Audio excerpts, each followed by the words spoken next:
En el lenguaje jurídico que se emplea, lógicamente en las leyes es evidente, pero que todas ellas forman parte de los temarios de las oposiciones, hay muchos conceptos que los tenemos a menudo. Administración pública, órgano administrativo, unidad administrativa, competencia, avocación. Bueno, con el fin de aclarar un poco algunos de estos conceptos, voy a incidir en cuestiones relativas a lo que es la administración pública los órganos y los órganos administrativos. En este sentido, la administración pública, ¿qué es la administración pública?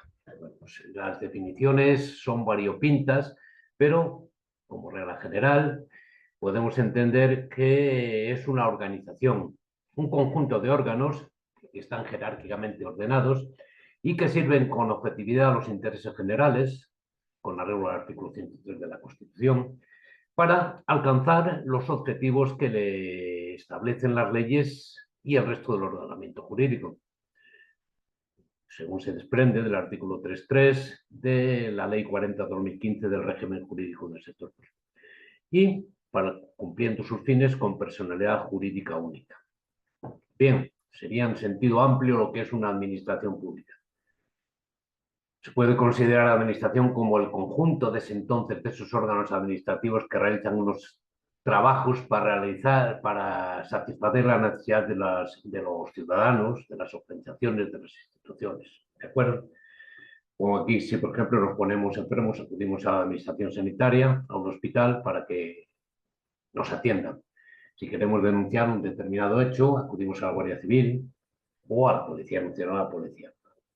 Bien, pues esta administración como ente, está compuesto por órganos administrativos. Bueno, está compuesto por podríamos decir por varios elementos, pero dentro de ellos los importantes son los órganos administrativos. Y cuando hablamos de órgano administrativo, aunque lo vamos a ver después detenidamente, nos estamos refiriendo bien a una persona, a un grupo de personas, órganos unipersonales u órganos colegiados, que dentro de la administración se ocupan de realizar un determinado trabajo y cuyas decisiones o actuaciones tendrán consecuencias sobre los ciudadanos, las organizaciones o las instituciones.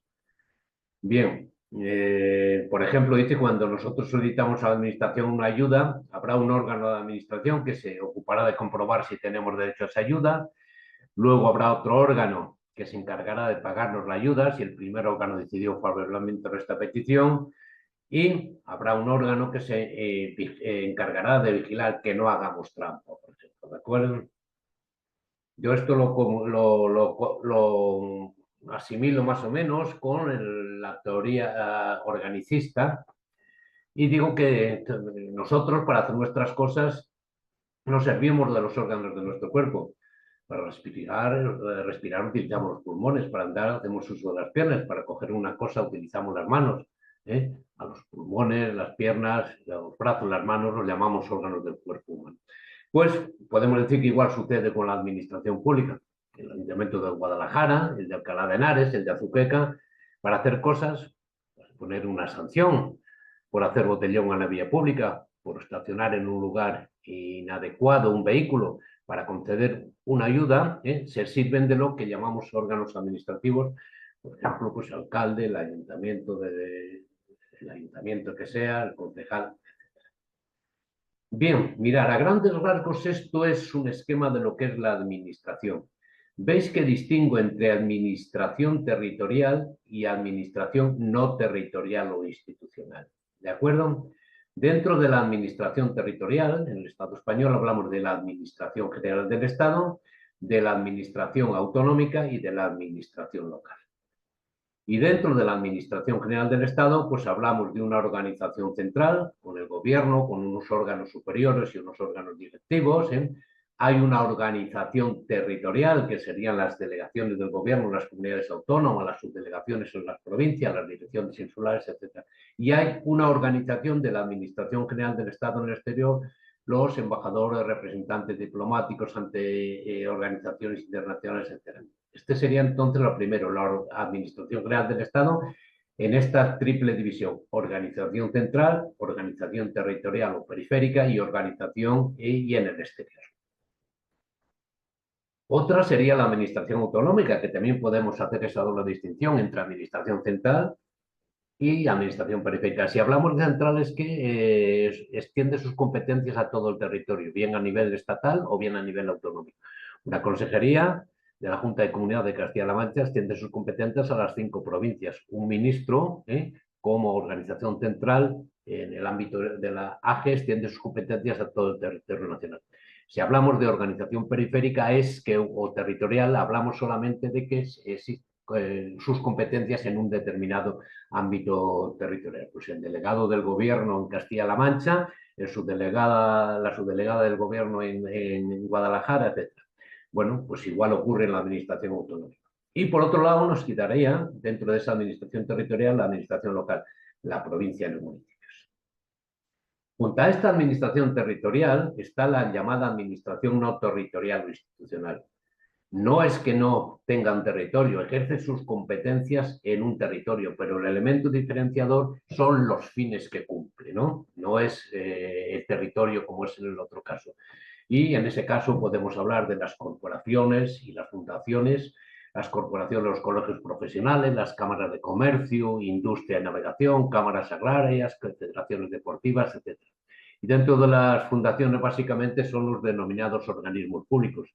Pues el Instituto Nacional de Estadística, el de Investigaciones Sociológicas, la Agencia Española de Cooperación, y en las entidades públicas empresariales pues tendríamos la Fábrica Nacional de Moneda y Timbre, la Sociedad Española de Participaciones Industriales, el Ente Público Radio y Televisión Española, etc. Mirad, si queréis ver esto detenidamente, con arreglo al artículo 83 de la Ley 40/2015, se habla de esta administración indirecta. Y ya dice que integran el sector público institucional las siguientes entidades: los organismos públicos vinculados o dependientes de la Administración del Estado, que divide entre organismos autónomos y entidades públicas empresariales. Aquí os pongo una serie de ellas. Después estarían las autoridades administrativas independientes, autoridad independiente con responsabilidad fiscal.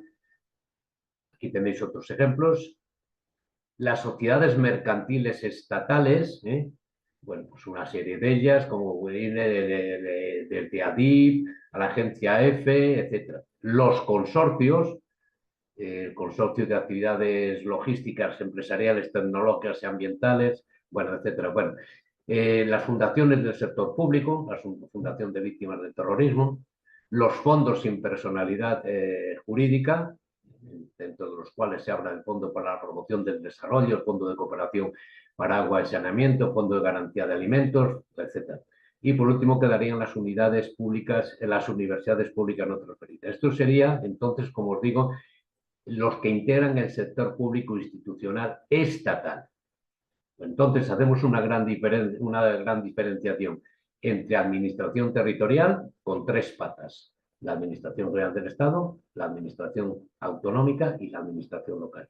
Y el segundo sería la Administración no territorial o institucional, con esta división entre corporaciones y fundaciones, y esa división de las fundaciones entre organismos autónomos y entidades públicas empresariales. No es enteramente cierta esto último como tal, si nos atenemos a lo que dice la Ley 40/2015. Bueno, pero puede servirnos para hacernos una composición.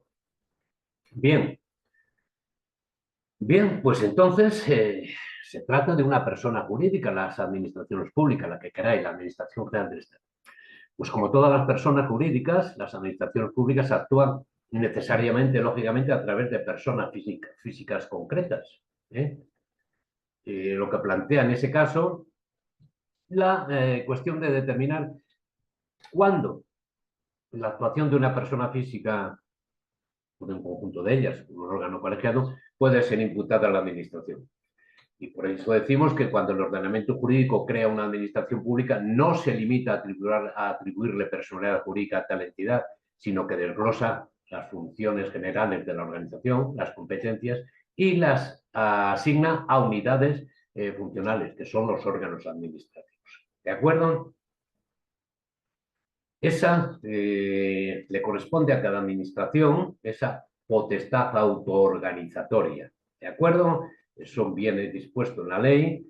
Nos dice el artículo 5.2 de la Ley 40/2015 que corresponde a cada administración pública delimitar en su respectivo ámbito competencial las unidades administrativas que configuran los órganos administrativos propios de las especialidades propias de su organización.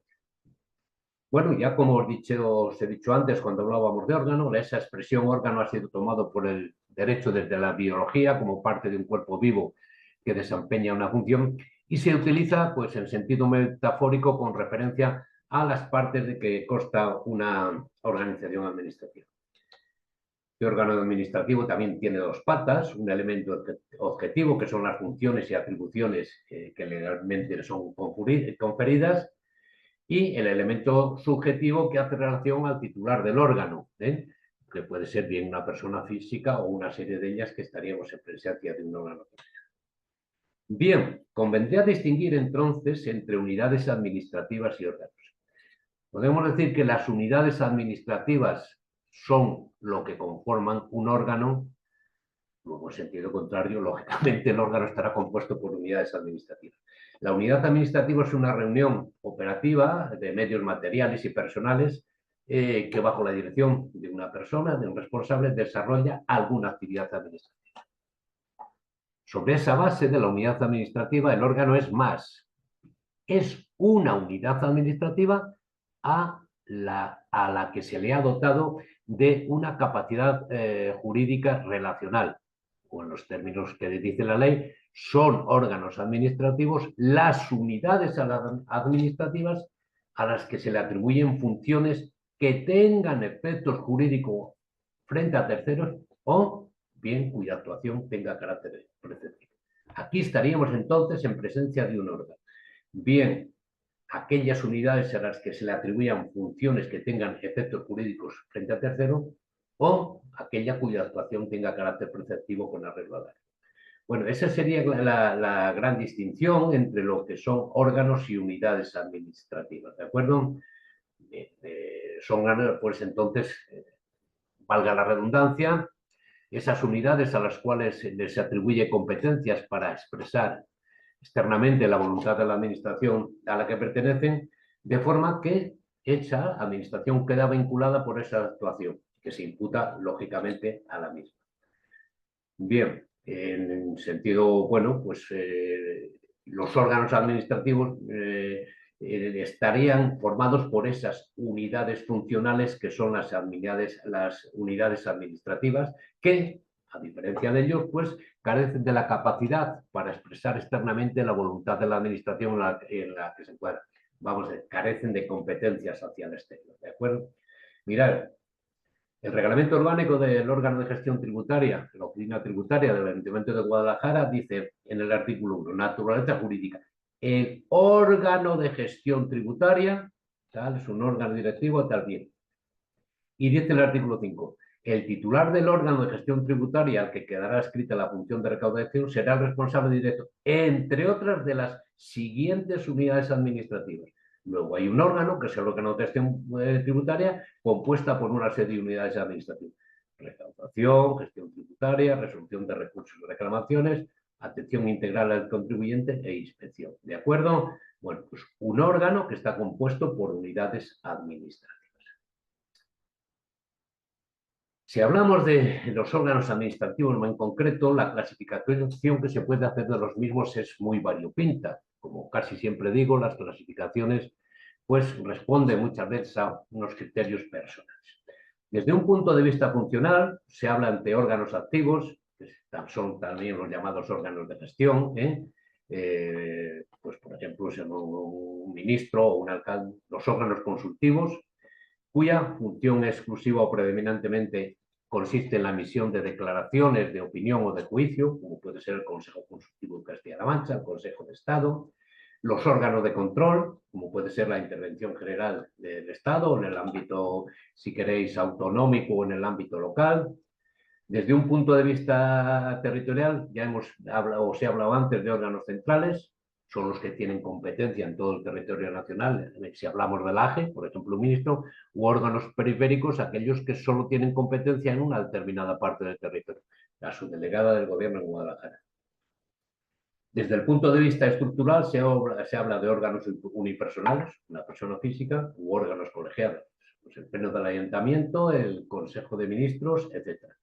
Y desde otros puntos de vista, pues se habla de órganos superiores en la administración del Estado, por ejemplo, pues el ministro, los secretarios de Estado, órganos directivos, como serían los subsecretarios, bueno, todos los que están por debajo de él, los subsecretarios, hasta el nivel de su director general. Bien, ¿y qué nos dice a este respecto la Ley 40/2015? Pues en este sentido,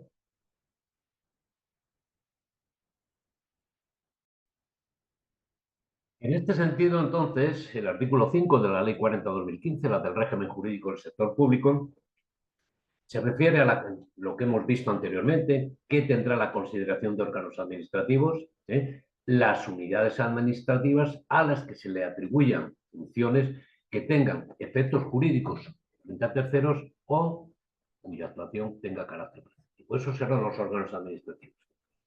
Lógicamente, en virtud de esa potestad autoorganizatoria de las distintas administraciones, corresponde, como ya hemos visto anteriormente, a cada administración delimitar en su respectivo ámbito competencial las unidades administrativas que configuran los órganos administrativos, que es propio pues, de las especialidades que vienen derivadas de su organización. Hay que tener en cuenta que no se puede crear un órgano administrativo sin más. La creación de un órgano administrativo exigirá al menos el cumplimiento de una serie de requisitos. La determinación de su forma de integración en la administración pública de que se trate y su dependencia jerárquica. ¿Dónde se va a enclavar este órgano? ¿De quién va a depender o quién va a depender de él? Segundo, la delimitación de sus funciones y competencias, parece obvio. Y tercero, la dotación de los créditos necesarios para su puesta en marcha y funcionamiento. La creación de cualquier órgano administrativo, al menos el cumplimiento de esos requisitos. ¿Y qué es lo que ocurre?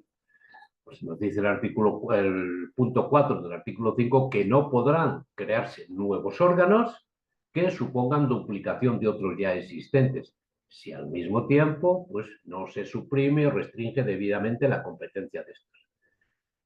A estos efectos, la creación de un nuevo órgano solo tendrá lugar previa comprobación de que no existe otro en la misma administración pública que desarrolle igual función sobre el mismo territorio y por lo que vamos, que no haya una duplicidad de órganos. ¿De acuerdo? Por otro lado, pues en virtud de ese principio de jerarquía, los órganos administrativos lo que pueden hacer es dirigir la actividad de sus órganos jerárquicamente dependientes, de sus unidades, podríamos decir casi más en concreto. ¿Y cómo lo puede hacer? Mediante instrucciones y órdenes de servicio. Estas instrucciones no tienen la consideración de fuentes jurídicas, ya que su incumplimiento no afecta por sí sola a la validez de los actos, ¿de acuerdo? De los actos dictados por los órganos administrativos, aunque pueden sufrir una responsabilidad, como ahora veremos. Esta aplicación plena del principio de jerarquía afecta únicamente a los órganos activos, pero no a los consultivos. Bien, entonces, en este sentido, respecto a las instrucciones y órdenes de servicio, nos dice el artículo 6 que los órganos administrativos podrán dirigir las actividades de sus órganos administrativos jerárquicamente dependientes, como mediante instrucciones y órdenes de servicio. ¿De acuerdo? Y nos señala que cuando una disposición específica así lo establezca o se estime conveniente por razón de los destinatarios o de los efectos que puedan producirse, las instrucciones y órdenes se publicarán en el boletín oficial de correspondencia. Lógicamente no será la regla general la necesidad de publicación, pero sí será necesaria la difusión de las mismas conforme o en cumplimiento de lo que se dispone en la Ley 19/2013, que es la de transparencia, acceso a información pública y buen gobierno. Entonces, ¿cómo pueden dirigir unos órganos a los otros, los superiores a los inferiores? Mediante unas normas que llamamos, o podemos llamar, instrucciones y órdenes de servicio, que por regla general no necesitarán publicación, aunque sí será necesario que se sepa su nombre, lógicamente. ¿Y qué es lo que pasa? El incumplimiento de estas órdenes o de estas instrucciones, ya hemos visto anteriormente que no afecta por sí solo a la validez de los actos dictados por los órganos administrativos, sin perjuicio, dice, la responsabilidad disciplinaria en que se puede incurrir. Tú tienes que hacer esto con arreglo a estas instrucciones o a estas órdenes de servicio. ¿No lo has cumplido? Por el simple hecho de que no hayas cumplido lo que yo decía en esta instrucción o en esta orden de servicio, eso no afecta por sí solo a la validez o invalidez del acto administrativo. ¿Qué puede generar? Pues que exista una responsabilidad disciplinaria conforme al dispuesto pues, en el PREVEP en ese sentido. ¿De acuerdo? Bien. Junto a esos órganos, podríamos decir, existen los órganos consultivos, o bueno, frente a esos órganos, o una de esos órganos son los órganos consultivos. Esos órganos que tienen como fin principal la emisión de dictámenes, ¿de acuerdo? La administración consultiva podrá articularse mediante órganos específicos, dotados de autonomía orgánica y funcional, o a través de los servicios de la administración. Bueno, entonces, en este caso nos dice, en tal caso, dichos servicios no podrán estar sujetos a dependencia jerárquica, ya sea orgánica o funcional, ni recibir instrucciones, directrices o cualquier clase de indicación de los órganos que hayan elaborado las disposiciones o producido los efectos que son objeto de consulta, de los actos objeto de consulta, actuando para cumplir con tales garantías de forma colegiada. Luego, una clase de ellos, como vimos anteriormente, son esos órganos consultivos. ¿Cómo pueden establecerse? Órganos específicos, dice, dotados de autonomía orgánica y funcional, un órgano específico, el Consejo Consultivo de Castilla-La Mancha, o bien que en el propio administración exista, dependiente del Consejo de Gobierno, por ejemplo, pues un órgano que lleve esa función de consultivas. El caso nos dice que no podrán estar sujetos a dependencia jerárquica, ya bien sea orgánica o funcional, ni tampoco pues, pueden recibir órdenes, instrucciones, directrices o cualquier otra indicación de los órganos que hayan elaborado las disposiciones o producido los actos que son objeto de consulta. Parece que en este sentido, pues lógicamente quedaría un poco difusa, porque si tú vas a recibir órdenes de aquellos que precisamente han elaborado esas disposiciones, que es lo que ahora me trae esa consulta, pues existiría una falta de imparcialidad, al menos visto en sentido amplio. Pues esto es a grandes rasgos lo relativo a lo que es una administración pública, esa organización dotada de una serie de medios de orden, sirve con objetividad los intereses generales y actúa con arreglo a una serie de principios como son el de eficacia, de jerarquía, descentralización, desconcentración, coordinación, con sometimiento pleno a la ley y al derecho. Una serie de principios que veremos en otro lado para esa eficacia, no eficiencia, eficacia, para esa jerarquía al existir distintos órganos, para esa descentralización, paso de competencias de un ente a otro, para esa desconcentración, aquí sería entre órganos, las competencias, esa coordinación, existen muchos órganos, pues muchos órganos o incluso administraciones tendrán que haber una coordinación, al menos en teoría entre ellas, ¿de acuerdo? Y, lógicamente, con sometimiento pleno a la ley del derecho, que no es ni más ni menos que respetar el principio de legalidad que nos pide el artículo 9 de la Constitución. Vamos a ver si esto sirve para aclarar algunos conceptos, sobre todo lo relativo a lo que son órganos y unidades administrativas. Salud.